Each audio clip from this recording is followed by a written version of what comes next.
I'm well, thank you. How are you?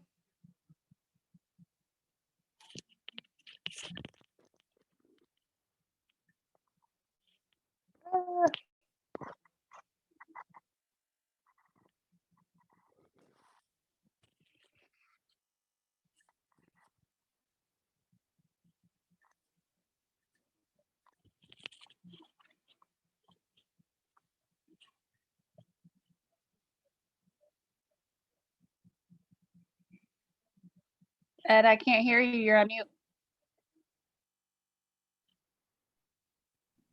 Sorry about that. Did you get the contract and the summary, the red line? Yes, and I sent them to the selectmen for review, Okay, great. Thank so you. they all have copies. Excellent. Thanks. Hi, Peter. Hey, Danielle. How are you? I'm good. How about you? I'm well, thank you. Excellent. Mute me until I'm. Danielle, I have a very short PowerPoint. Do you think it'd be okay for me to share my screen at the right time? Probably. We'll let Al decide that, the chairman. Otherwise, I do have your PDF version. What's that?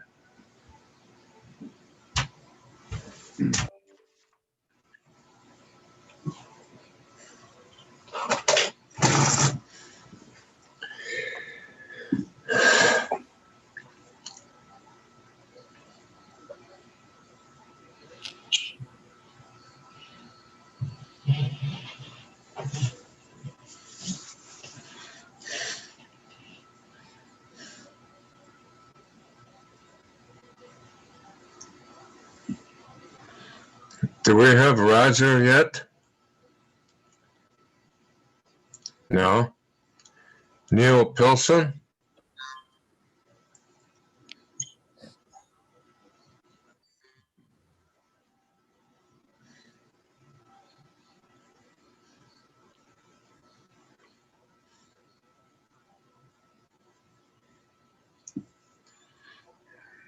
We have a few minutes yet.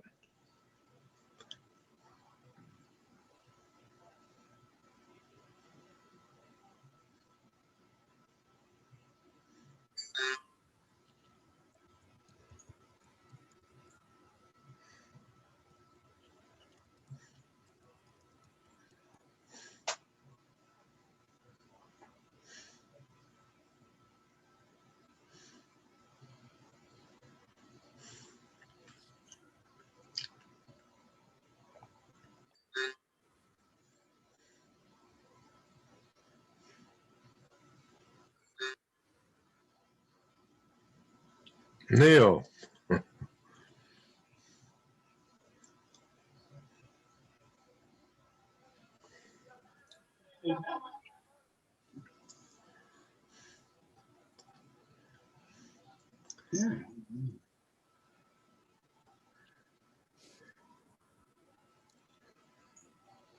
Good evening, everyone. Oh, Neil. Here, I don't see Roger yet, though. I did call him, Daniel, and inform him he would have to do it from home. Yeah, I did get a hold of him. He was doing maple syrup when I talked to him before. He was out in the woods, so, but he said he'd be here. Should I arrange another taste off between Alan and Roger? We did that last year and Roger came in. Yeah, I'm all for that, sure.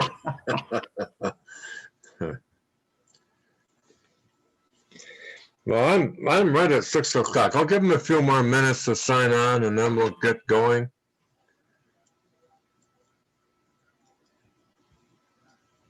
There he is. He's here.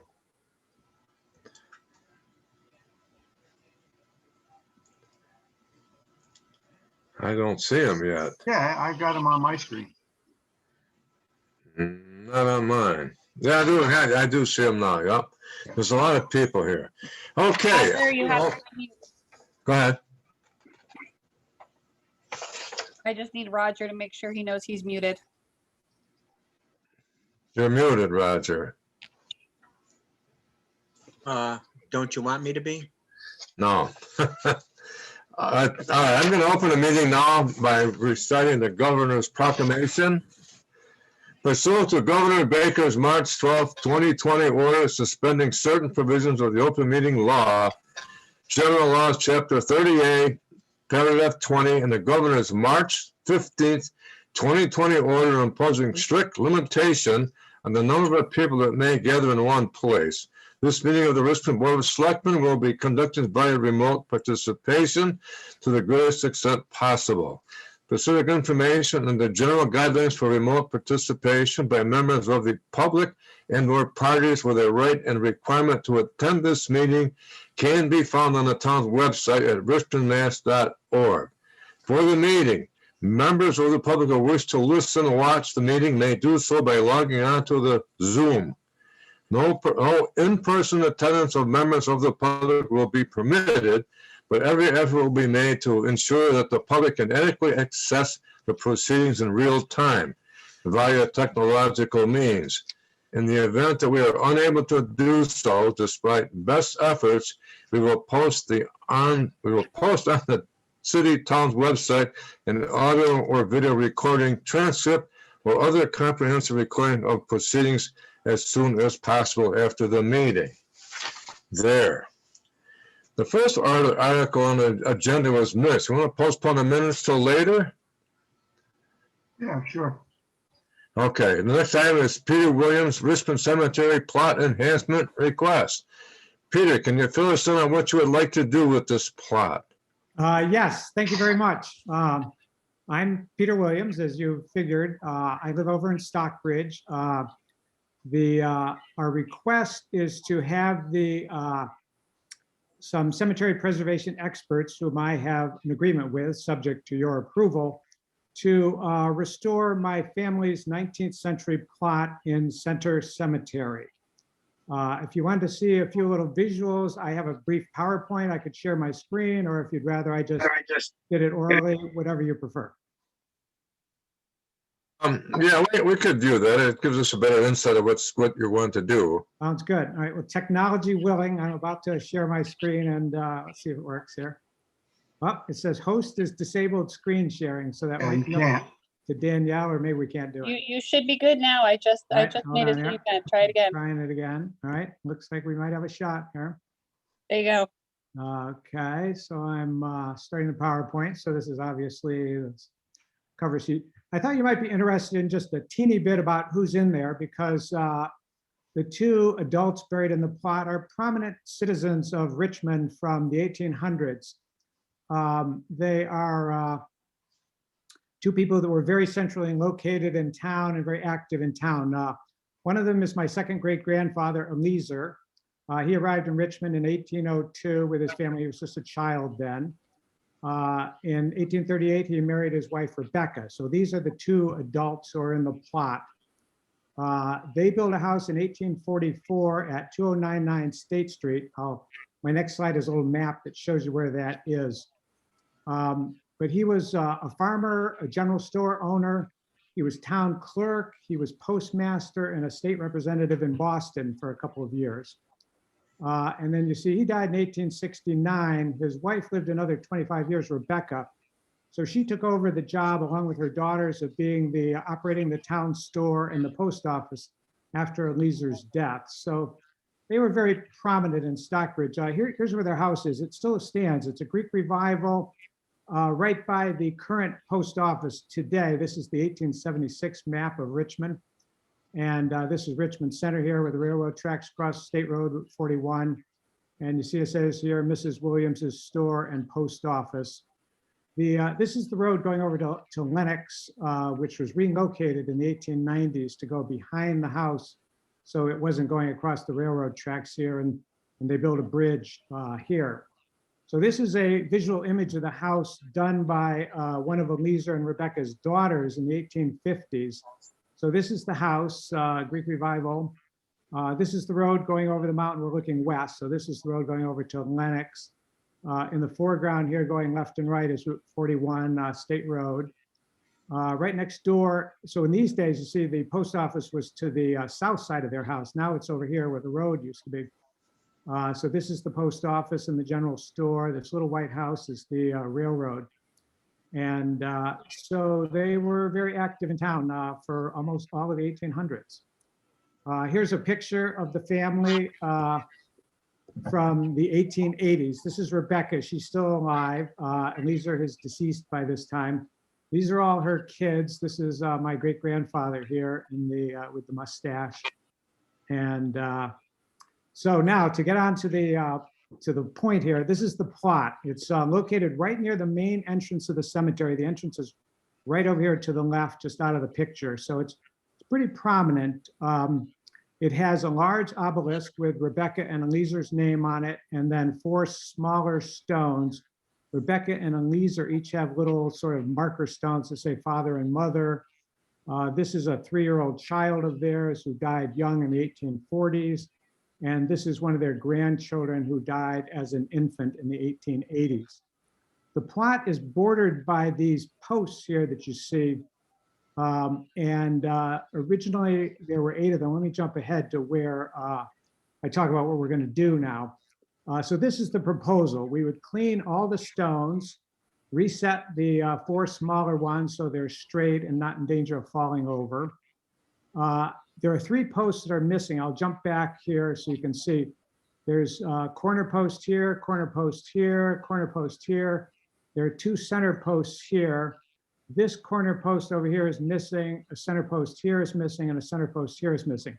So there are 3 posts missing.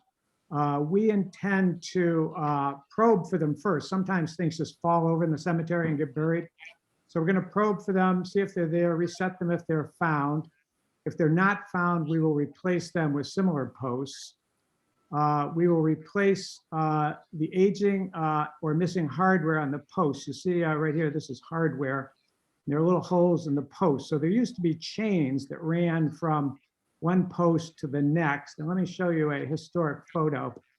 This is a photo that we got from the Richmond Historical Society. They think it's 1961.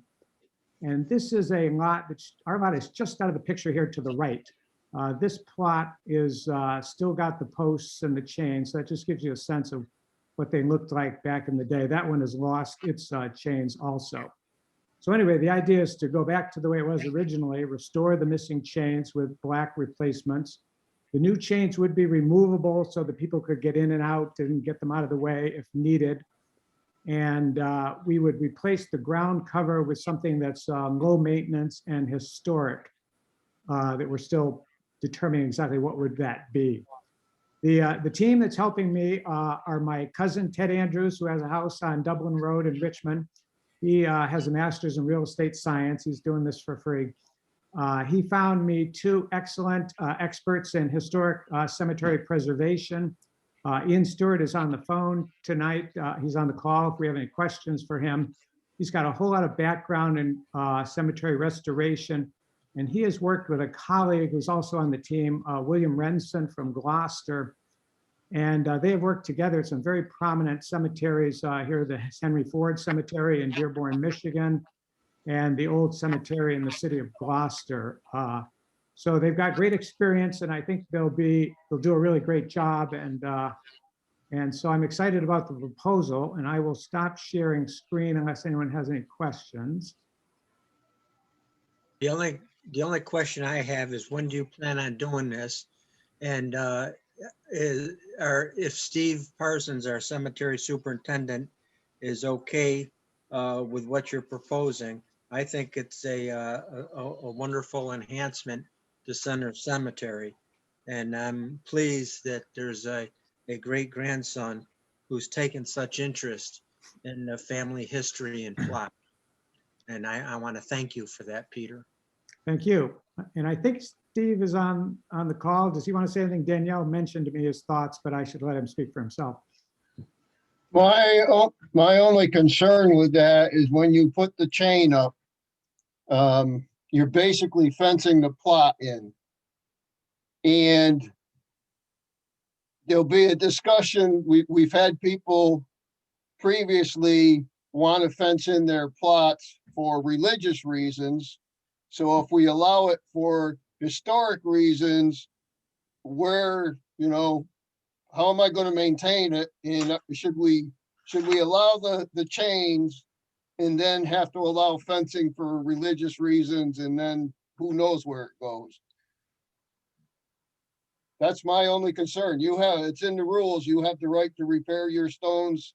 You're responsible for your stones, but the chain, it's been gone for 50 years at least. So it's up to the selectmen to decide on that point. And if they do allow the chains, I think it should be up to the family to maintain them. Don't ask me to take them down, go in there, clean it up, and then put them back.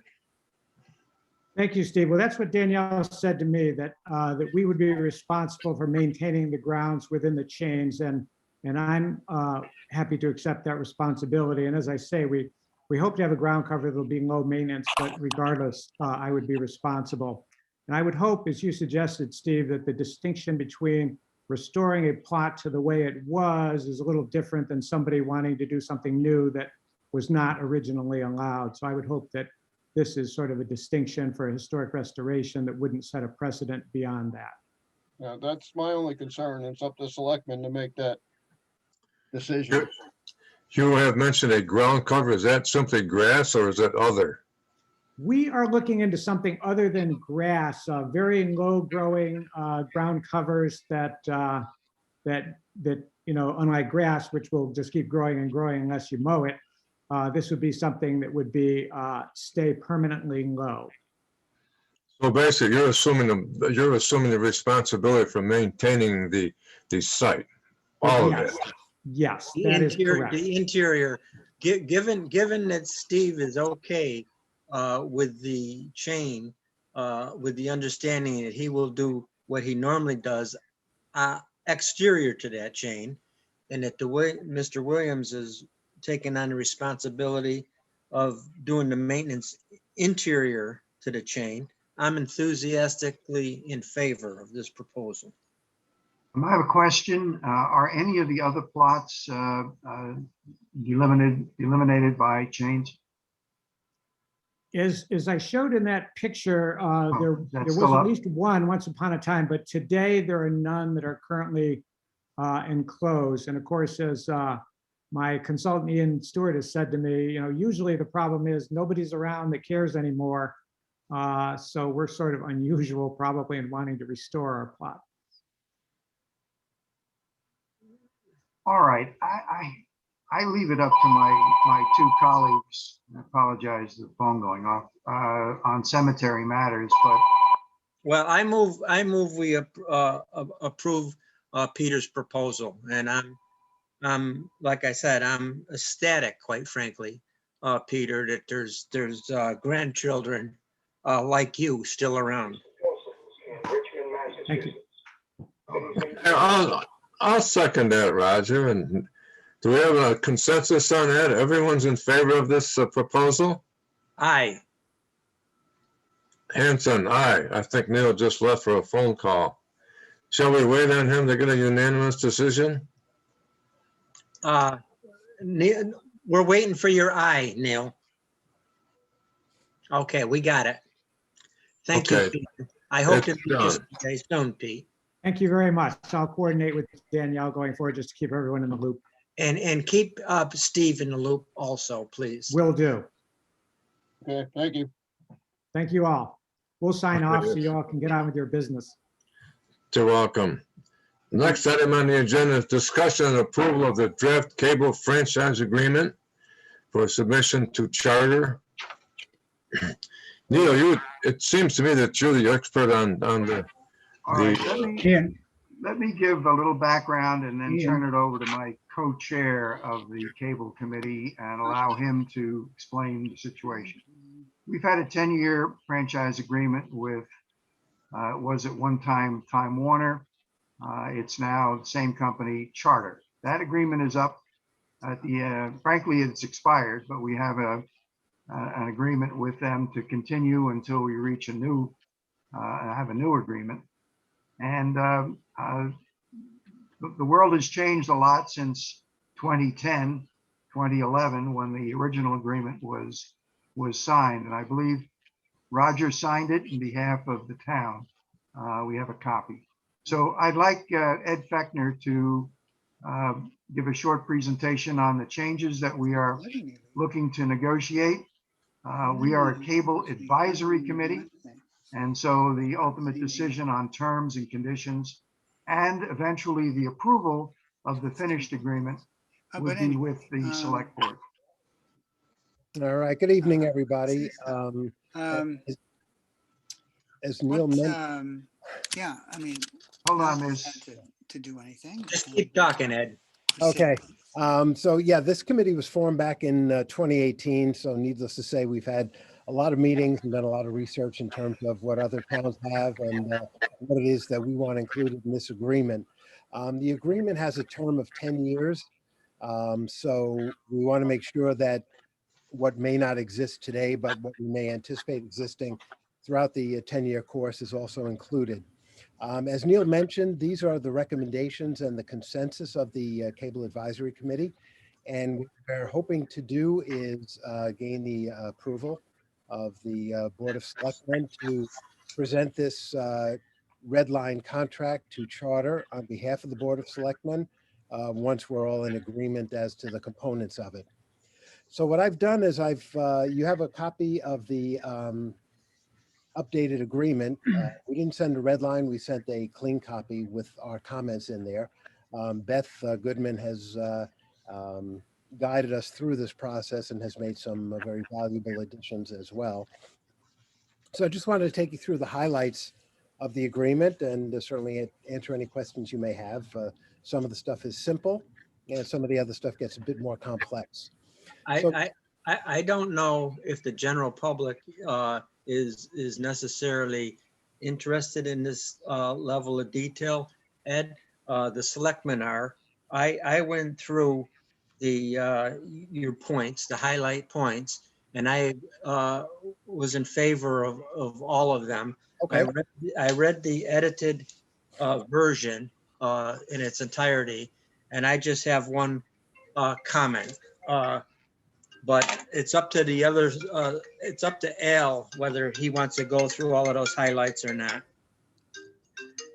I don't think we need that. I think we just do the highlights, which are one page, I believe. I have a copy of them myself. Shall I read them off, or do we just go ahead and consider the overall franchise? Did you go through the highlights, Al? I can read them off if you would like. No, I'm asking, did you go through them? I've read them and I've agreed with them. Yes, I went through them. Okay, then why don't we just go to the point that I want to make? As Neil very astutely said, things change a lot in the last 10 years. And I see things changing significantly in the next 10 years. And that leads me to one of my areas of comment, not necessarily concern, not a large concern, but a comment. And that's in paragraph 5.1, where you talk about no discrimination. Based on what I see happening currently in this country, I would like to add in the non-discrimination paragraph, if you look at the list of things that they discriminate against, is basically boilerplate and limited. And limited, I would like to add they can't discriminate against the same set of users and subscribers and everything based on organizational affiliation or political or ideological views. Because I see that's what's happening nationally. And in fact, it's happened to me personally, both with Facebook and Twitter. We are talking about the cable company. I know, but we're also talking about it being a telephone potentially also. So I don't want to have my house disconnected because I might have expressed something that someone doesn't agree with. Well, I'd say, Roger, that's an interesting observation. It's one candidly that we did not think of on the committee at all. frankly, I would ask our Elizabeth Goodman, our attorney, is on the call. Would you have any concern or comment on Roger's request? You're muted. Elizabeth, muted. Can't hear you, Elizabeth. Okay, I am unmuted, sorry. That's better. The list of religion, national origin, age, or sex are those criteria for federal law and then have been adopted by state law. Mhm. But you are the license holder. I mean, you are giving a license and you can add that you don't want them to discriminate against other things. And I don't think it's against the law to say, and we don't want you to discriminate against. And I didn't get all of what Roger said, organizations, Well, ideological. just organization affiliation and political or ideological views. Organization, affiliation, political and or ideological Views. views. I think I mean, if your political view was the violent overthrow of the United States government, you might be discriminated against. So that is, we have to limit it in some way. And that's so apt for what's going on tonight, right? I mean, I think there are limits to Well, political. certain things are legal and certain things are illegal. Ideological views that result in illegal activities are by themselves or in themselves illegal. Roger, So maybe what we could say is, Anyhow, that's my only comment. I can don't wanna limit it make by a saying something like legal, political, or ideological, you know, not ones that are not against the law. We can think of how to phrase it. I understand your point. Yeah. I'm not sure I'm prepared to agree with that, but I'd be curious, Beth, as to what type of language you might consider. But, Mhm. I'm not at this point supporting Roger's view. Well, I think what he's saying is, you know, he I doesn't know what want, he's I mean, saying. I know what he's yeah, saying. another way to put it is like, you don't want Joe McCarthy being in charge of your phone system and discriminating against you because he says you're a communist. It was just a comment for thought. If we're gonna do such a thing, and just a thought, I was more concerned with the organizational affiliations than I am necessarily with one's viewpoint, political or ideological viewpoint. Okay. Do we want to postpone decision on this till a future date? No, not necessarily. It's just a comment, and it can be totally rejective without me having any ill feeling or whatever. The rest of the, I went through the provisions and what you changed, and it looks like a very good renewal recommendation. And I would move that we approve it, quite frankly. All right. Well, as you know, I've worked closely with the committee. I'm co-chair. I've spent the last couple of years with Ed and the members of the committee working on the update. We're trying to look forward in terms of possible new buildings for the town. We're trying to look forward in terms of the ability to create programming that we feel a town YouTube channel would make sense, although it's not necessarily covered in this agreement. So there are a lot of new things that are as we go ahead. Yeah, I noticed that, and I like that. Okay. I'll second Roger's motion to approve. But as I mentioned, I'm not sure I want to introduce in this agreement some of the issues that are currently being discussed nationally.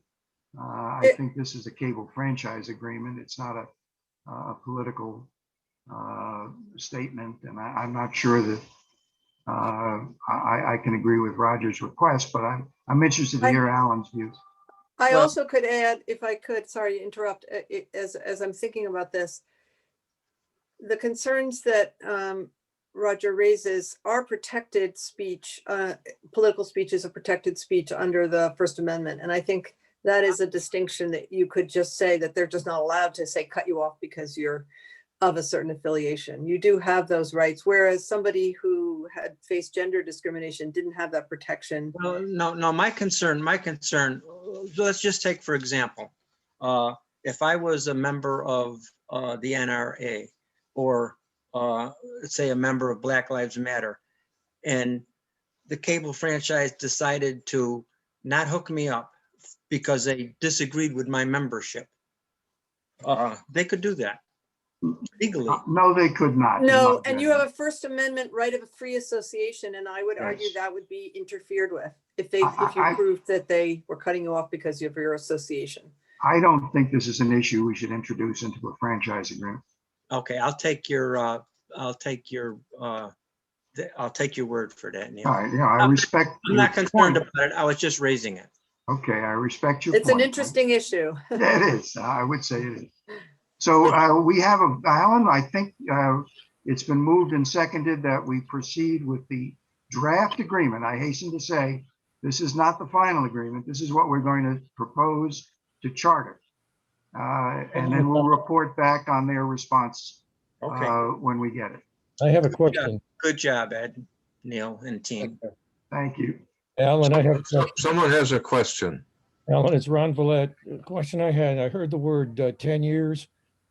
We have a new telephone company in town. If they start offering internet services, et cetera, I'm not talking about TV, but internet, will we have a competition or are we locking them out? No, this is non-exclusive. This agreement, I was going to clarify this before. This agreement is a cable agreement.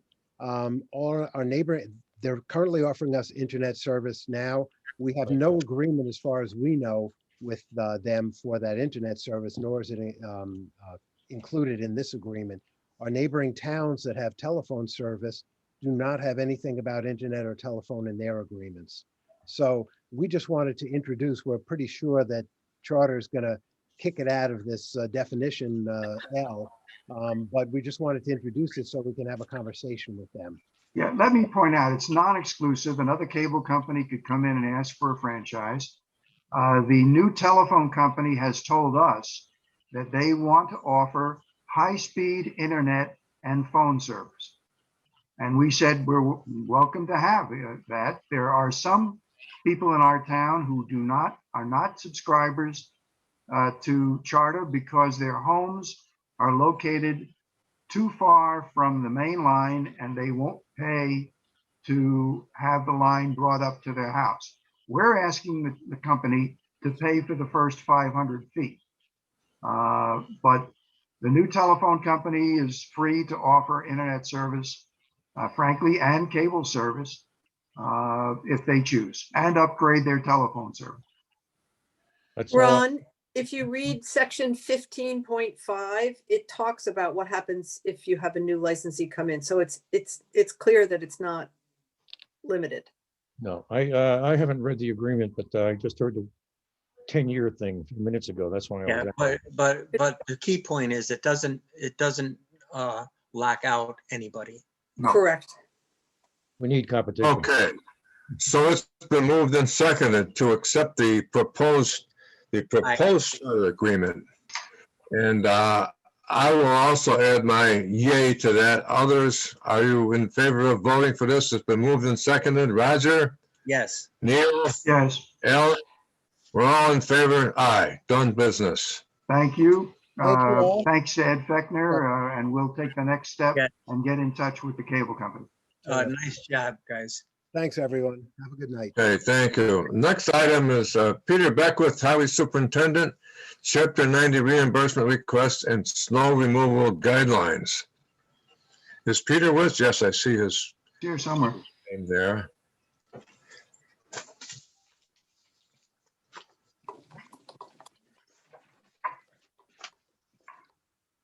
I have a copy of the guidelines here.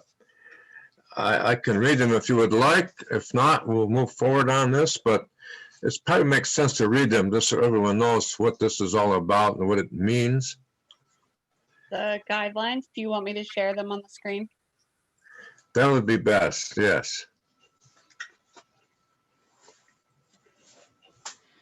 While you're doing that, I have a question, and that is, do these guidelines change or vary or are different from what the present practice is by the highway department? This is the current practice, and it's just something that we're putting in writing so that everybody understands how things work. A lot of towns have these. We're referring to them as guidelines and not policy because every snowstorm is different. So we may have to vary from the guidelines a couple of times, but it's just so that it's in writing so everybody understands how it's going to work. I went through them very carefully and I liked everything I saw there. I just had one comment, which was really just of a typographical error. But I don't know if we want to go, if you want to go through each one, Al, or not. I don't think it's necessary to do that. I think what we should do is after we approve them, assuming that's what we're going to do, is to make sure that these are publicized and made available to all of the residents of our town. I think they should be an attachment in somewheres in our website. Maybe with these minutes to this meeting. My comment is on in step 3, item 6. In the second sentence or the second line of that paragraph, where the plow might come back again. It says "my" instead of "may." You see what I'm saying, Danielle?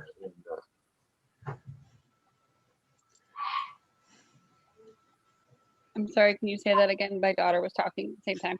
On number 6 under step 3, on the second line, a plow will return to plow again and my push snow. Oh, May. Okay. Yeah. In the same, the last sentence in that paragraph doesn't quite. Right, and that was, yeah, and I had a comment on that too. It says doing this may keep you from cleaning your driveway more than once. I don't know what you mean by this. Oh, may require, actually may require you to clear your driveway more than Right, once. right. So I think you could just delete that sentence, or this may require you to clear your driveway more than once. Yeah, this may require you to clear your driveway more than once, I think is a better way of saying it. And up above, we basically said the same thing. Sorry for the inconvenience, but that's the way life is. I think this is important that it does it should get publicized to the town entire. So we should make sure that a copy is available on our website, and perhaps we can ask the Richmond Record if they would include this in one of their winter publications. I think you did a good job on these, Peter. I assume that you put them together. Danielle and I did it together. Whatever, both of you, especially the way you made a 3-step process. I thought that was pretty easy to understand. And I think this is a timely notice because of the COVID, there's a lot more people walking the roads and whatnot. Of course, they're parking their cars at any time of the day or night to walk, and especially during or in front of storms when the town has to go out and plow, it can become a real nuisance for people trying to get the plows through. So I think this is a timely thing to post. I think it should be done. So I moved that we approve them. Second. As we amended. Neil seconds. Hanson, aye. All right. Aye. Done business. Let me make one point, and I actually wrote a letter to the White Point, the paper in Pittsfield about this during the summer. Too many of our people now, as it gets to be dusk, are still walking the streets in black or dark blue or green winter jackets without any reflective gear. I drive home around 5 or 5:30 every day. And I would urge our residents to please, when they're out, frankly, at any time, but certainly at dusk and dawn, to wear reflective clothing. It would be a shame to hit someone. It'll be the driver's fault, but the driver will probably survive and the person who is hit may not. So I would urge our residents to wear reflective clothing.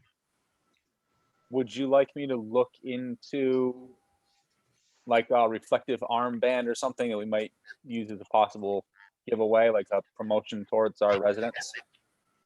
I think that's a good idea, and maybe we should have them available when we're showing off the town hall, community center, library. That's a good idea. That's a very good idea.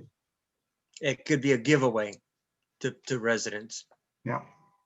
I've actually stopped driving and told people, hey, please don't, wear more reflective clothing.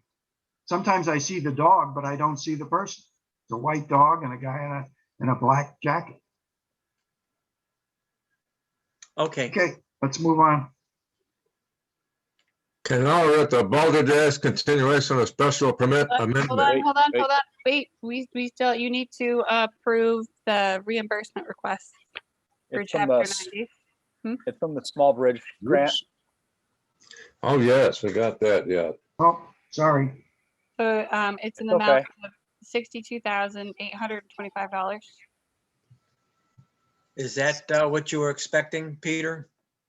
Yeah, it's the bills that I've been paying for all the engineering and permitting and And everything. this is all coming out of chapter 90, or as part of that chapter 90? It's not chapter 90, but it's the same thing. It's the small bridge grant that we got. Okay. All the paperwork is the same. Goes to the same place. It's just a different side of the state. So moved. Second. All in favor? Aye. Aye. Thank you. Now it's done. Now I believe we're on to the balderdash continuation of special permit amendment.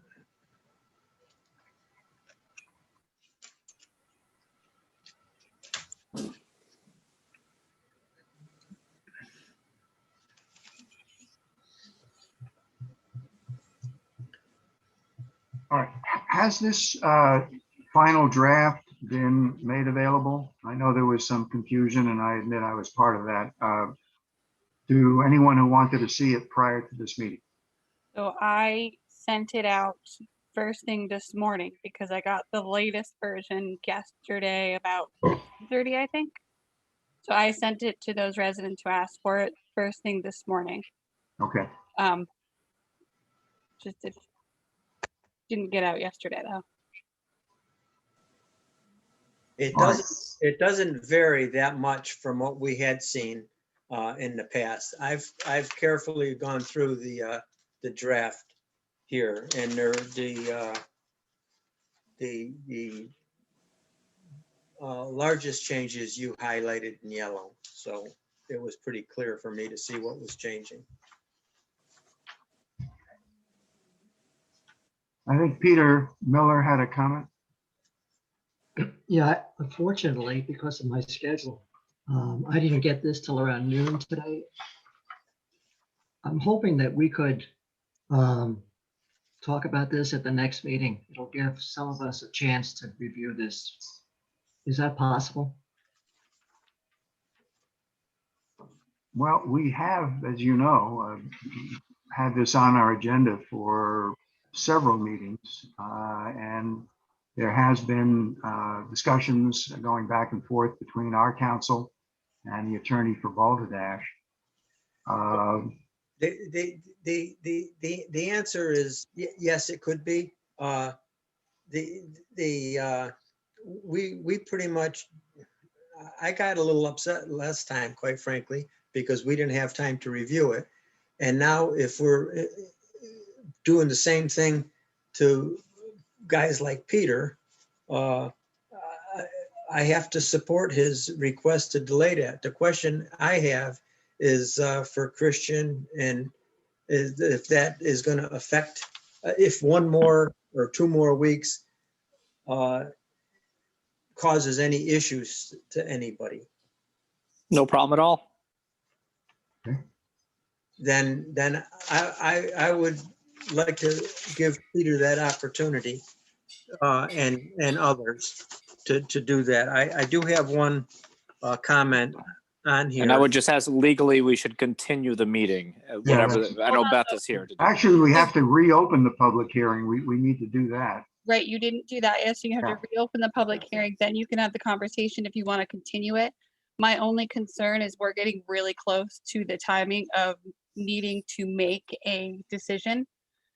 We can certainly continue it, and if the timing is really close, I'm going to, I can send a letter to Christian just saying that he agrees to waive that 90-day requirement for the decision so that we can continue the meeting to the next couple of days, next meeting.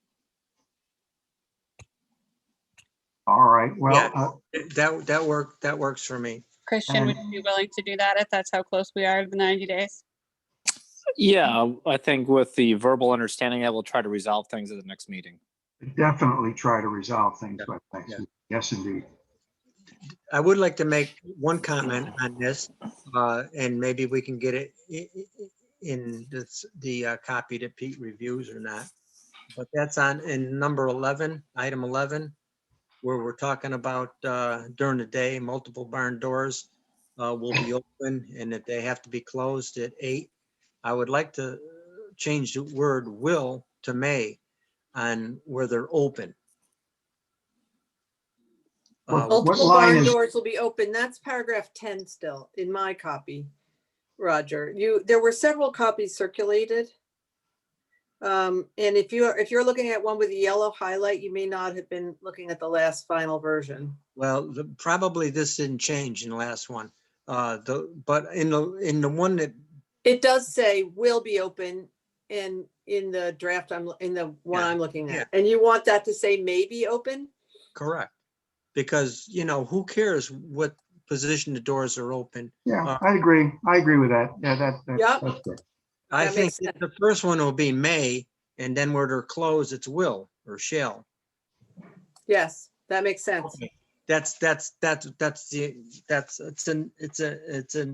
a mute point. And the other point I had is on paragraph 12. I can't read it because it's got the draft written over it. So I don't know I couldn't figure out what 12 actually says. All right. Why don't I, so that 12 was, is important. You should read Yeah. it. You should have do it. you want to open the public hearing first while we're having? Yeah, this let's do that.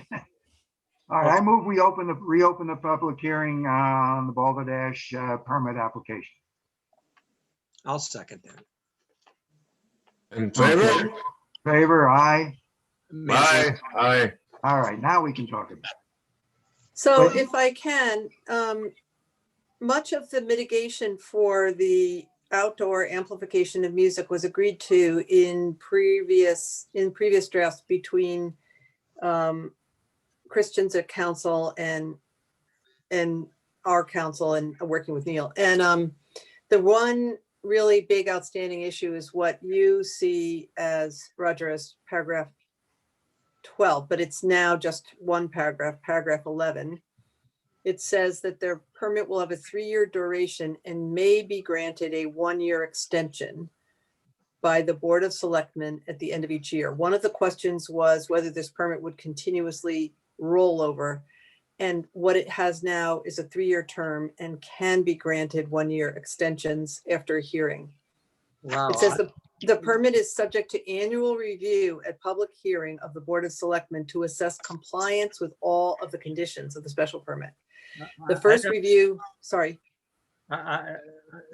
You're looking at something else than I'm looking. Well, here's look, we don't have to do this right now. Roger, we will get to you the final in the sense the most recent draft.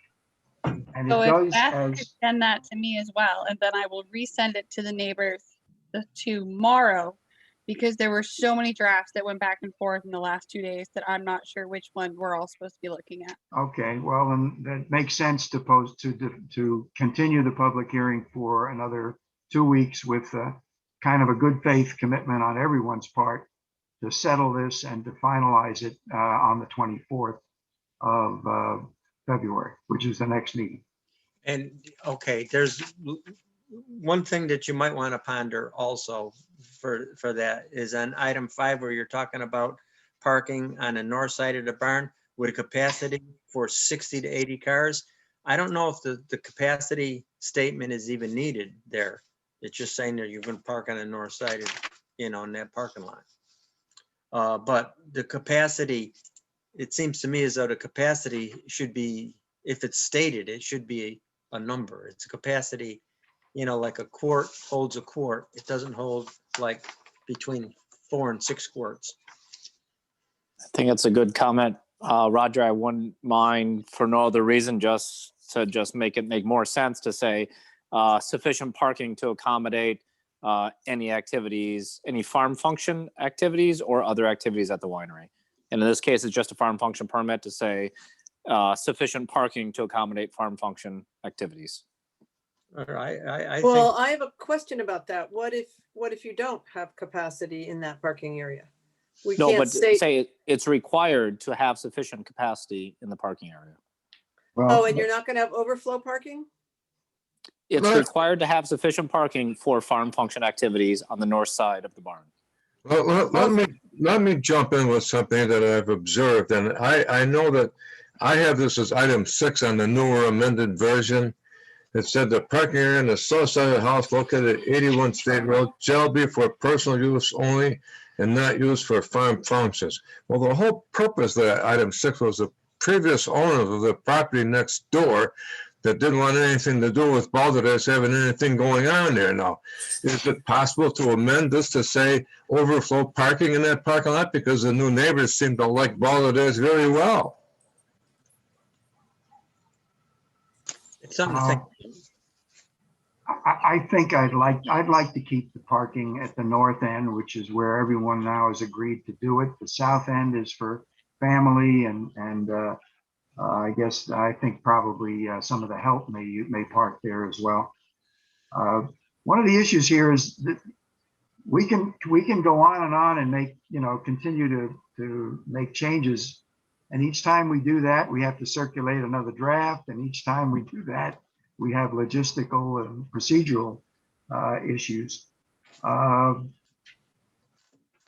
Let's circulate the latest draft that was prepared for this meeting that unfortunately not everyone got. So the request to carry over the public hearing is fair and reasonable.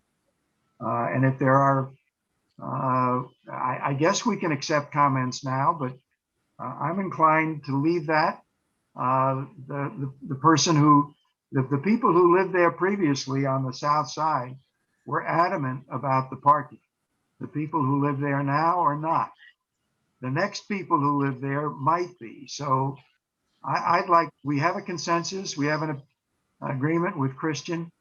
I see him kind of half smiling. I'd like to just leave that language the way it is. If he needs that area, he can come and ask us about it. We could modify it at that point.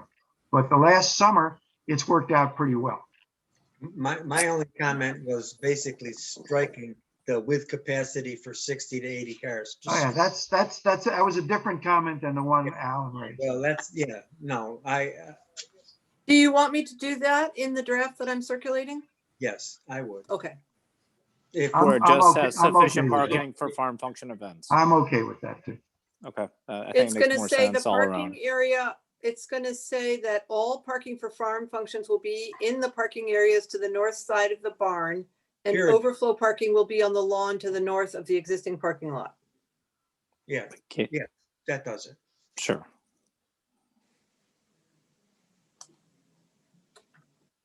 Al, I do appreciate your comment, and the southern neighbor is definitely we're very good friends. But as Neil is saying, I don't have a need at this point to ask the board do additional parking on the south side. So I'd like to just table that for now. And I think we can manage with parking on the north side. Okay. The fact is, the southern neighbor hasn't had to deal with 20 or 30 cars with lights on at 10 or 11 o'clock at night. So I think it's best left the way it is. That's fine. Yeah. I have a question. If you got it. Go ahead. Yeah, this is Ron. I hear north side and overflow parking. We have all those wetlands there in a buffer zone. We wouldn't want anybody in those buffer zones. That's taken care of in this agreement. Okay. Christian, you agree? Absolutely. Okay. No one wants to hire a tow truck to pull a car out of a swamp. That's right. Well, the buffer zone too, Or the buffer zone. the resource area, the 200 foot. Okay, I'm okay. Thank you. That's all in this agreement. Yep. So maybe I should take a look at it too then. Send Ron a copy, one more. Yeah. Of course, the thought process now is to move this ahead, continue the meeting till the 24th of February. We will may or may not make a final decision. All right. If that's a motion, I second. Yeah. And I strongly encourage that this quote unquote final draft, be distributed like this week. I'm distributing it to you guys right now, Okay. the 3 selectmen and I don't want to be Danielle. where Yeah. we were last week. No, I don't No want more the neighbors waiting. to be where we were last week. right. And Danielle will have we'll ask her to distribute it to anyone who, she's already got a mailing list, I guess, and to anyone who requests it. Okay. Okay, we'll move on to the next item, which is green burial. Discussion and approval of regulations and fees. Is Steve still with us? Yep, I'm here. He's here. Okay. I'm gonna share the screen for the cemetery regulation.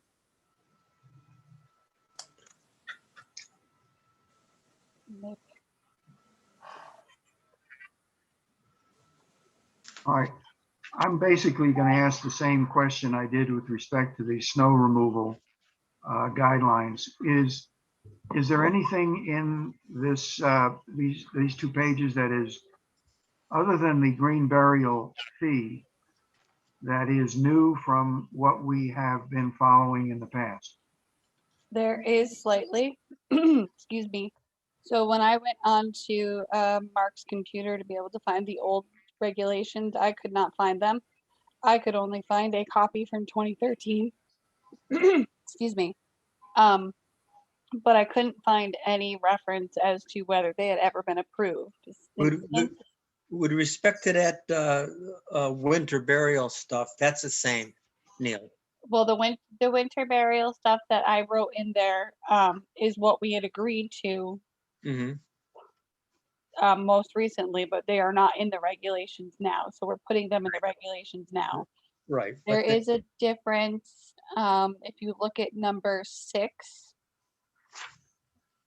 it says that the Board of Selectmen must approve the burial of any non-resident family member in a lot owned by a resident, except in cases where the individual is to be interred in a lot which his or her spouse was buried at any time during marriage. So that is Mass General Law, so that was added in. Okay. And I see the winter burials in section 15. Right. Yep. Now, the only comments I have on this is 10 is the new part with green burials. Right. Yep.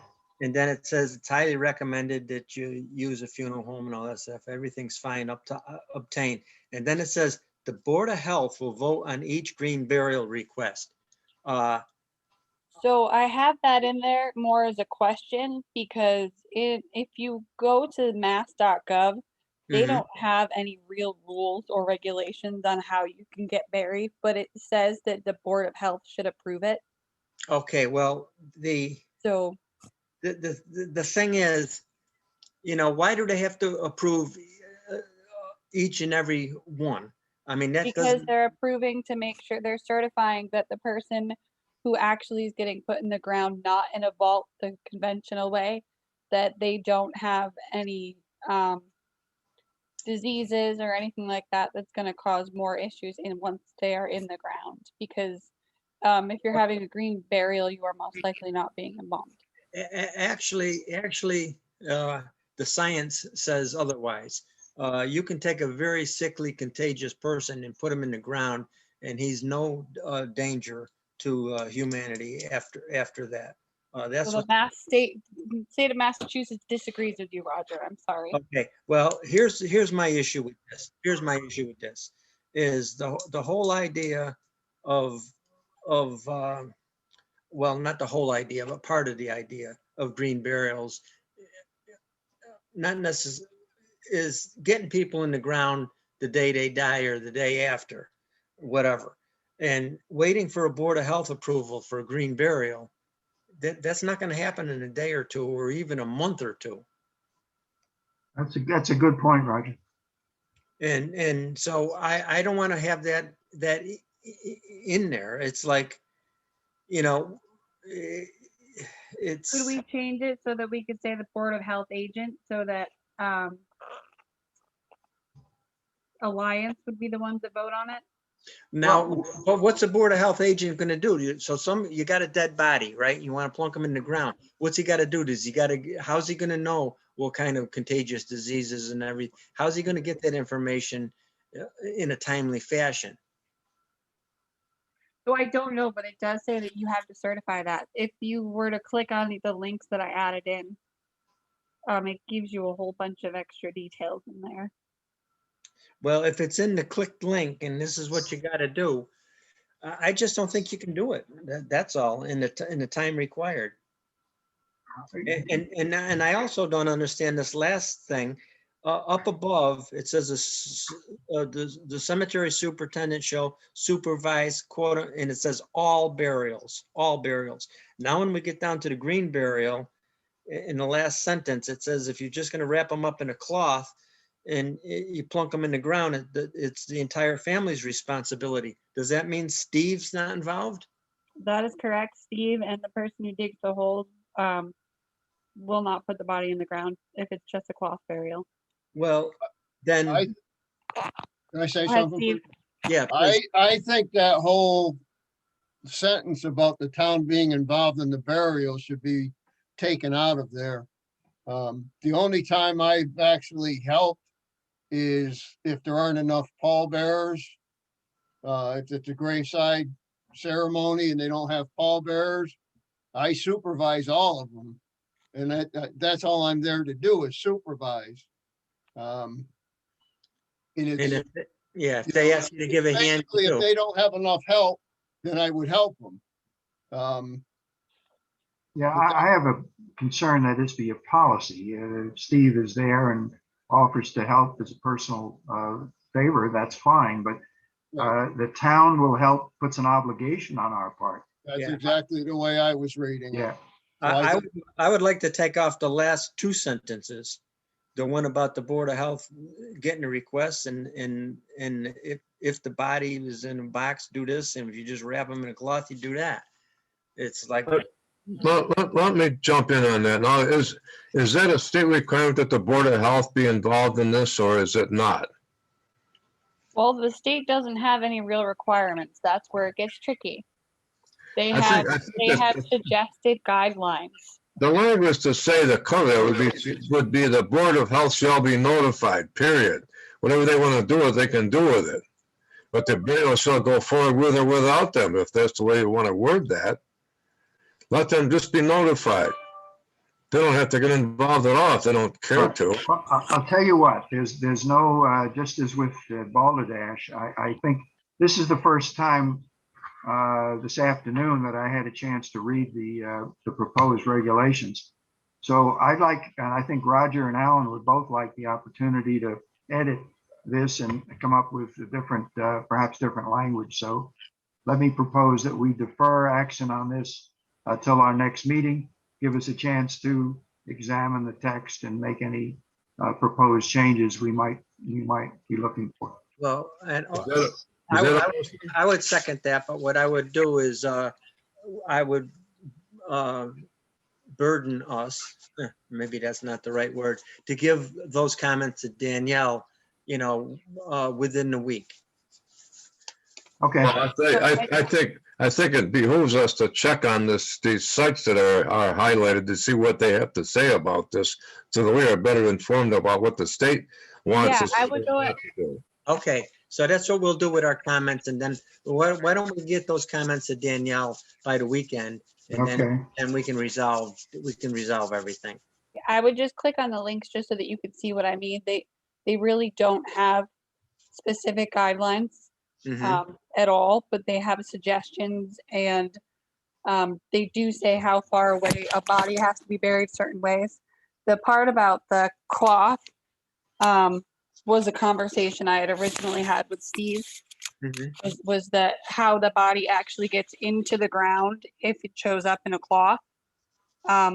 It was, he was not putting that body in, and nor was the person who digs our graves. So the last thing I wanted to happen is to have a family show up the day of the funeral thinking that they are going to be assisted, and then just for them to find out that they now have to figure out how to put the body in the ground as well. So that's where that part of the wording came in. Well, maybe what we should do is, if it's going to be a green burial, then that they got to give us a heads up so we can let them know Well, what they're responsible for. Excuse me for a minute. I don't see where it's the town's responsibility to lower or the body in whether it's a traditional burial or a green burial. yeah, It's up to the funeral home that's to get the correct. body to the ground. Well, I think, The town should stay right out of it, in my opinion. I agree with you, Steve, and It's up to the funeral home has to have enough help to do it themselves. Correct. If somebody wanted to do a green burial without a funeral home, I wouldn't let them in the door. Yeah, I think we should just say that a green burial requires a funeral home. no, I don't think we can do that.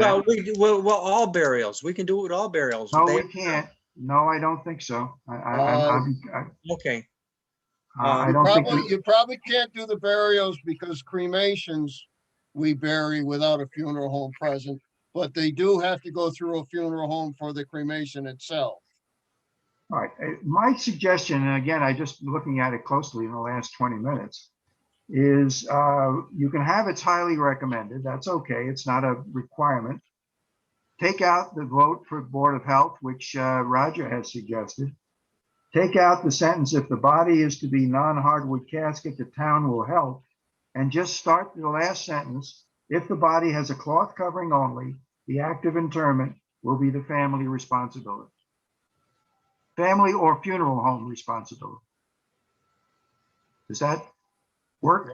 I'm not sure about the family. That could be kind of a wide open situation. I'm not too sure we need to look at that closely. I think the family shall be involved. It could get 2 or 3 people who are left in the world, and here comes this person that's required to be a green burial in their will, and there's nobody there to deal with it. And the decedent is 300 pounds, and the family is elderly. I think we just take the 2 sentences off.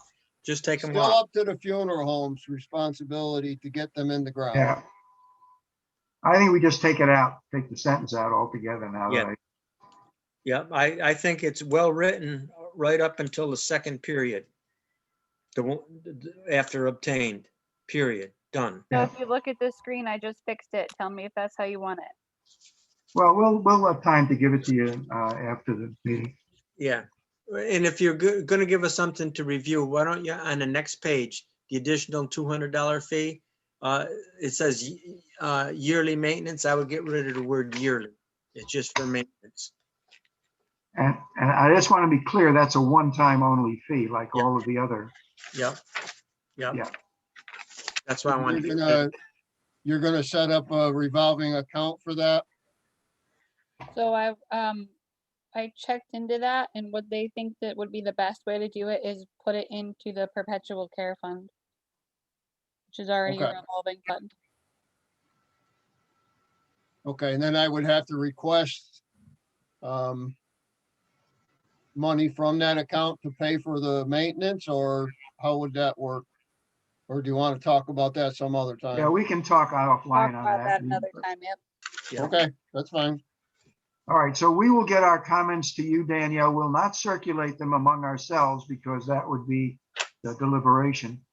We'll get these comments to you by the weekend. Okay, that sounds good. All right. Okay, next item. Discussion regarding quiet signs for town properties. That sounds like Roger's Does, doesn't it? item. Well, I initiated it. The way it was left off last time, Danielle was gonna give us a couple of options that Peter came up with or something. Yep, I have them. I'm just trying to share them with you. So give me 1 second, okay?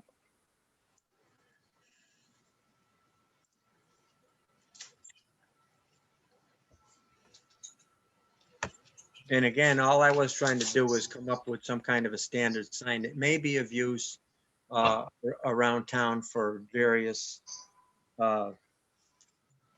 properties that have come under discussion where noise is an issue. So here are the two options. The one on the left is just a standard sign, and then the one on the right looks very similar to the Welcome to Richmond signs we have with the town seal and the frillies. Beth, we are all set. Sorry, I didn't get to respond.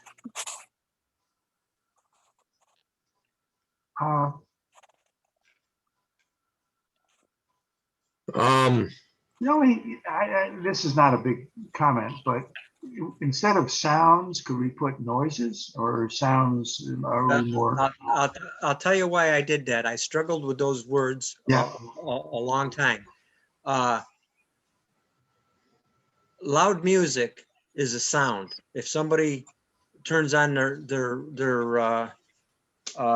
radio at the town beach and blasts it, that's a sound. Some people might not consider it noise. Okay, I've never thought about that difference, but I would say this, Roger, these are your signs, your name is going to go on these in perpetuity, so. I know it. That's why I was very careful. Okay. It just says refrain from making loud sounds. Now, Okay. and sounds come in many different forms. Where will these be posted? At the town beach? What other places are considered? They would be posted any place that we thought we needed or it was recommended that it be posted. And also, we would make it available for example, it was suggested that Boulder Dash have such a sign. We could, if they wanted to, they could use one of these signs or this sign. And it puts a burden kind of on the town. It's the town that's asking people to be quiet. It's not the property owner. We could put one, for example,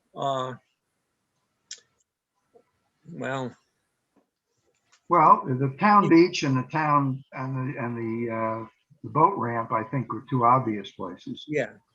My only concern about anything like this is it's a direction that we're taking, and the direction I'm looking at. I remember reading something about California, where you had to keep your grass clipped to 1 inch high, and you had to have no clotheslines. You had to have all these things. I know this is not there, but it's moving in that direction where there are extreme restrictions on your right to do things on your property or etc. I just feel that I'm okay with quiet signs, but I am worried we're moving in a direction of restrictions beyond the norm. Well, believe me, Al, I'm equally conflicted. One of my pet peeves is signs in general. I don't like any sign, quite frankly. I don't like speed limit signs. I don't like curves, coming ahead signs. I don't like any of that stuff. It detracts from the pleasure of driving, in my opinion. And I hate signs. But there have been people that have requested that we try to do things to manage sounds. And I'm just trying to respond to that. And this is just a proposal. I don't feel strongly about it one way or another, but I was just trying to address some sound Oh, concerns. I understand where you're coming from. Believe me, I do. But the other thing is there any teeth on these signs? I mean, can No, we fight somebody? there's no teeth in any sign. There's no teeth in a That's speed true. limit sign. There's no teeth in, there's no sign has teeth to it. None. Yeah, speeding signs, do they got the state police's teeth on? But I understand. I think it's a good idea, but like I said, I feel that we need to be somewhat careful if we go any further than these signs, because we're restricting situations that are normally that people would feel they can do. I mean, like making noise. If you have a party at your house, is this going to cause a problem, or is this strictly for town property? It could be anywheres. You'd have to get the permission of the property owner if it was on private property, such as Balderdash or Bartlett's. But we haven't had any complaints about Bartlett's. We have had complaints about Hilltop. And of course, we have had issues at Balderdash. But what about Hollow Fields, where there are issues and concerns expressed by the neighbors? Yeah, there's noise concerns there too. And that's why, But it's not town property. No, it's not. But that's why I'm saying, if we asked BNRC, for example, to post this sign, they could say no, but they may say yes. And all I'm doing is saying it's really the town of Richmond that's asking you not to make a bunch of unnecessary noise while you're visiting different areas. I would like to suggest that these signs be pretty much on town-owned property. Only because I think it expands the situation. And I can see complaints coming. They're making a lot of noise up there. What are you going to do about it? If it's private property, we're not going to do anything about it. It's just a suggestion, I believe, right? Yeah, we're not going to make anybody put that sign up. We might ask them to. Somebody might ask to have one. They might want to put it up. I don't know. I would say Al's idea of initially putting it on town property. And then if we would have perhaps 2 or 3 extra signs, if there is a request. But I think the town going to a private landowner and asking to put up the sign, there's a slight whiff of intimidation or overreach there. So if there's a request, we can make the sign available to a private homeowner, but I don't think we should initiate a request to put the sign up. Alan, are you comfortable with that? I am. I am. And I agree with you. And quite frankly, I would be comfortable if nobody requested it. But I do think it would be appropriate, for example, at the boat ramp. And, and at the beach. Yeah, I agree there. Certainly I do. And I'll tell you where else it would be appropriate. And others may or may not agree. But that's it. What is it? Olivia Outlook. There have been people there who deliberately yell and scream or to hear an echo, to get the reverberation off the valley or the mountains. And I've had a complaint from people that do that, and so that's interesting. I don't think we own that property. I don't think that's technically in the town. My recollection, we can all check it, is that the town map kind of cuts across Lennox Mountain Road at that point, and Olivia's Overlook falls within, I believe, Stockbridge. No, I think it's in Richmond. All right, But, we can check. but anyhow, it's right, the line is right. Yeah, through if it there. is in Richmond, I would support putting a sign there. But anyhow, I'm just saying that's another, that's a place. And I kind of prefer the one on the left. It says per the request of town, they both say the same thing, but it says it's the town of Richmond. And the other one, it's looks, I don't know, just looks too. I kind of like the one on the right with the seal, tell you the Oh, truth. okay. Well, I don't feel strong about either one. Well, we'll let Al The decide. one on the right matches the welcome to Richmond sign. Yeah, Maybe we can put it right under it. Welcome to Richmond, be quiet. keep quiet. But How about welcome to Richmond, a right to farm committee? We don't have one of them up either. all right, so what do we need to do here? Authorize the expenditure? Or just, I don't think this needs a vote or a motion if we're all pretty much. Well, I guess the thing is, do we want to go ahead and make a couple of them? Yeah, I'd like to make this the one with the seal and put it the town beach and at the town boat ramp. And perhaps we order 5. So we put up 2 or 3 at Olivia's if it turns out to be town property. And we have 2 that we'd have in reserve. Do you think that's a very attractive sign? I want the Richmond seal on it, as attractive as Sleepy Hollow Road. Well, that's an interesting question. Sleepy Hollow is a collector's item. We buy a lot of Sleepy Hollow Road signs, as I understand. Well, we could try. How much do these signs cost, Danielle?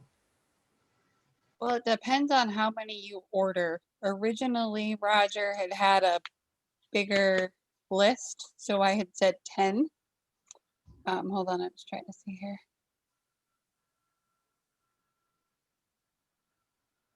Did I put together a list? You did. Well, maybe we should look at that list and see. Is this only a quote from one outfit, or did you get several, Danielle? I'm sorry.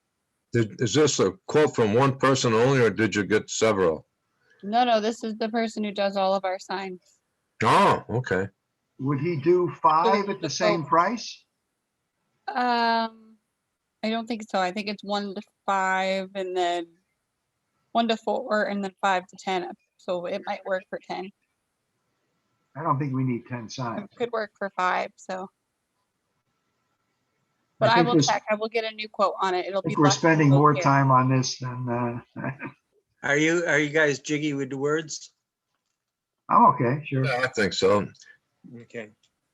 Tell them we need the frequent shopper discount on these. I'll see what I can do for you. But Danielle, do it very quietly. Shh. Yeah, we need one in Absolutely. Daniel's office. Yeah. What else we got? Something about discussion approval of assessor's tax map contract. Yep. So it's time to renew the assessor's contract that we do, the contract with the company that does our tax maps, which are the giant maps. It is $1,900. So you just need to approve the renewal of the contract, and then it is one of the other documents I need you all to sign in the morning. All right. We have budget for this. And it's Remind all, what this tax map is? Correct. I'm sorry, Roger. I can't recall what the tax map is. They're the giant maps that we use to look up different properties, how it separates everybody out. And then if a land is divided by Schedule A, then it gets updated that way. Oh, that's called. Yeah, software. Yep. I didn't know that was called the tax map. Okay. Yep. And so it just needs updating to. It's the renewal for them to continue to do all of our updates. Yes. all right. I move we purchase the assessor's tax map for cost was $1,900. Is Paul recommending it? I don't know. It doesn't go through Paul. It's something we do every year, right? It's for the assessor collector software. It actually does not have anything to do with the tax collector. I'll second that. They're Okay. just called tax maps to show you the parcels, and then it tells you how much they're assessed at. And then Paul decides how much to tax somebody, but not based on the map I drawn. approve. Okay, all in favor? Aye. Aye. Aye. The next item is, well, it's public comment. Is there any public comment that we need to listen to or hear from on any subject that we've discussed? Ron? I have a couple of questions. Has the Board of Selectmen or the town considered as implementing an electronic signature system for our official documents? So we have a lot of documents that have to be signed and sending people back to town hall all the time after meetings. And we have, you know, sometimes 7 different people that have to go back to sign because we can't sign them the night of the meeting because we have to prepare things like orders and conditions. Has the town thought about this for now or the future, or are they going to pursue it or not? Well, I can answer for me. I haven't thought about it. But I haven't either. but Well, I have, because I spoke to Ron today, but that was the first time it came up. All Well, right. I think it's a, I I heard you think mention it's in one of worth, the past selectmen meetings, and we've been talking about it within the Concom because of, you know, our signature workload. You know, we have to sometimes. Well, I find- think it's worth looking into. I don't know what it would take. I don't think it's a high priority item, but I think it's something that should be looked into. And Do it. My only concern with that, Roger, is that the last time we tried an electronic signature from a notice of decision from the planning board, the registry wouldn't accept it. They would not record the document. So that's the only thing we have to be worried about. Which, Ron, a lot of your documents go to the registry. One of them does, yeah. I would suggest, in view of the fact that budget's coming up, that a lot of these things be done or looked at later on rather than now because of the workload for Danielle and others. You know, and I agree. I was just looking at Yeah. the future. The okay, horizon. good point. We'll put it on the list when you have nothing else to do, Danielle. Let me rephrase that. Put it on the list, but as a lower priority. You know, some of us are already signing documents electronically, legal documents, so that's what I'm. Yeah. it's But been if years. those are needed in the court system or registry system, it sounds like And even they are moving to that, because even our, the registry is asking for electronic documents, and DEP is asking for electronic documents too, so the world is moving that way. That's my first question. The second question is, we've been doing research for some of our permits, and some of our records have kind of disappeared over the years, and we have permits that we have to go back and look at previous permits because of cumulative effects, and we can't find some of that stuff. It probably was house cleaning years ago or something, I don't know, but these were, you know, signed off official documents in terms of permits. So is there any been thought about digitizing our data so we can keep it easier and find it easier in the future? I know we have a lot of. The question I have, I had wondered about that because I think Mark was involved with a lot of that paperwork being put away. And I don't know whether it was stored in the vault or whether it was just simply destroyed. I'm not sure, but a lot of that was, in my opinion, fairly important stuff that we could check back on and reference in case we needed to look back on some decisions that were made years ago that may affect us now. Yeah. I don't know if that stuff is in storage or if it's just simply gone. Yeah, I don't know where it is, Long and to be files, very so. honest with you, I don't know where any of our stuff is stored. Sorry, I know it's off-site somewhere. But we were looking into a community compact grant originally to try to get our records digitalized. I missed the deadline this year, but it is something that I am looking into, potentially trying to digitalize our old records. Sounds like a good thing to do. you Off-the-shelf archiving software to go along with that too. And that would be useful. I don't think you have to design the archiving software. I think you can buy that off the shelf nowadays. Everybody You is could have a company that does both, and it's not something that we would then go ahead and just get rid of the regular copies. It's just something that would make it easier to find. Yeah, and that's a good thing. You said something that concerns me, Danielle. is that you think we have some off-site storage, but you don't know anything about it or where it's at, or you can't find records. I think you need to make a call to Mark. I would say Mark, No, yeah. I know where I don't know where it's located. I know how many boxes we have there and I know how much it costs us every month to keep it there. Yeah. Okay, well, there is that's with the Mullen, I don't want to say Mullen Mayflower, but Mullen storage somewheres. I believe, but I mean, I think it's important that you figure out where that is so we can access it. Yeah, I would say this, if in fact we do approve the new town hall building and new library, and which will require movement of our files, that would be the time to engage perhaps a third party to digitize a lot of the material. Now, if we don't approve it, I still think we should go forward, but I think we can defer a decision until, it's been quite a few years anyway, until after the May annual meeting. That sounds good, like a plan. Only question I have, the stuff that's in Mullen right now, excuse me. Is there a log that tells us what's there or not? Or is it just? I honestly don't know. I cannot answer that. Okay. I will look into it, but I cannot tell you that. I have no idea. Yeah, because this month we have a problem. But I can tell you this, Ron, when you ask that same question to Danielle next month, she'll have the answer. Well, careful, Danielle has lots to do in the next 30 days. Well, I said when he asked that in a month. Okay. That's a good question, Ron. Let us move. Anything else, Ron? Have you got any other questions? One more thing.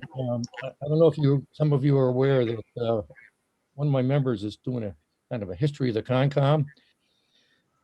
Way back from the beginning, he's looking at minutes and town reports and putting together a history of people and towns and who's doing what when. And he wanted to take a look at the, originally a lot of our minutes from the old days are sitting in town hall in a binder. How can he get access to those? He'd be willing to scan them in and whatever. Do we have a scanner in town hall that if he came in and scanned those minutes so he can build his history? He needs access to them. I like him to have access for it. He's doing a good thing for the Concom, and he's actually supporting some of the RPA relative to Richmond Pond. I don't really have a scanner that I can designate to somebody because we only have one that we use in town hall. So I can't have somebody kind of wrap that up. Can he, is it just, explain to me what it is that he's trying to do? right now it's the minutes, the old minutes, which are in a big loose leaf in Shep's office right now. I don't know if there's a second copy or not in the clerk's office. But there's a, binder about 5 inches or 4 inches of old minutes. And I would suggest that someone take their volunteer time and take a snapshot with a cell phone of all them pages. That's the way to do that. That way it doesn't interfere with the comings and goings and the work of the town hall. Yeah. I mean, that seemed to me be easy enough to do. I've done that before with my phone. Just keep stamping the pages and you've got a record in your phone of what there is. And then you can actually transport that to other venues, Maybe that's the thing to do. Okay, I'll mention that to him and see if we can find a way. We don't want to take him out of town hall, though. Sure. No. Copies. So one of the things that I did suggest the last time was that the minutes or whatever he needed, what we could do is make copies of them so he has copies and then he could take them to do whatever he wants with them. Yeah. That's a possibility. I'll let him decide. He's doing this all on his own. He's doing a nice job, so I'd like to let him do it. That's it. Okay, and no more questions from anyone. Now it's time for Selectmen's Matters. Neil, you have any matters? No, I do not, sir. Roger, how about Roger? You have any matters? Well, just one. I've been looking for the minutes for January 20th and I can't find them anywhere. She didn't send them to you? I was going to get to that. I don't recall seeing the January 20 minutes, Danielle. Okay, I will check on that tomorrow then. Okay, so that takes care of item 1 then. It does. I guess we're at the end of the meeting, it looks like. There's no other, unless Danielle has a report of some sort, probably not now, right? Okay, so I would move to adjourn the meeting. Second. All right. I agree, approve. I vote aye. Okay, then. Aye, everyone's in the court here. I hope everyone stays well and get your shots. The shots are coming around now, so we're all gonna be safe from each other, I guess. Well, So be safe and have a good night. Roger's got to grow up a little bit before he gets his qualified, doesn't yeah, I won't be eligible until the Guantanamo prisoners get all theirs first. So the new right. camera we have works really well, and it zooms in on you when you talk, and it does recognize you when you have masks. And we were able to get another piece of equipment that actually lets the sound work a whole lot better. So if you wear a headset or even the lavalier with a mask on, it still works and you can hear everything, because we tried that out last Friday. Yes. And we had Angela remote in from home because she was home and she could hear everybody crystal clear. It worked. So- It worked out really well. We had it worked out really well last Friday. Yep. It was And good. today we just double checked it to make sure it could work with masks and pick up the same thing. all right, and it does. just- So, While I have the other two, we're planning after we get our second shot to drive down to Florida after the next board meeting. And I'll be in Florida for a month, the month of March. So I can certainly participate remotely from there. Just wanted to let you know.